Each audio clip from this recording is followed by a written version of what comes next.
તો વાવાઝોડા પહેલાં આપણે તમને મીઠું બતાવતા આપણા પાટાનું તો આપણે કેટલું સફેદ હતું અને અત્યારે કેવું તમને લાગે થોડોક ફેર છે ને તો આપણે પણ ખેપટ ઓછી લાગી છે પાટામાં જો આવ્યું આપણે મીઠું આપણે પહેલાં વાવાઝોડા પહેલાં તમને બતાવતા કેવું મીઠું હતું અને અત્યારે કેવું હતું 4 મહિનાનું મીઠું થઈ ગયું જો અત્યારે પણ ટ્રેક્ટર ચાલુ જ છે હે આપણે ચાલુ છે જો આટલું આપણે થઈ ગયું થોડીક ખેપટ લાગે સમજ્યા મિત્રો બહુ ઝાઝી નહીં લાગી કારણ કે મીઠામાં નુકસાન પણ સોલરમાં ઘણું નુકસાન થયું તમને ખબર છે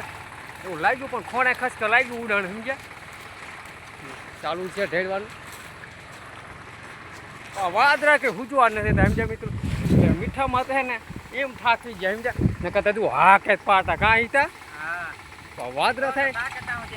હા વાગરિયા લાચાર થઈ ગયા સમજ્યા વાવાઝોડું હજી વાદરા થાય જ છે તું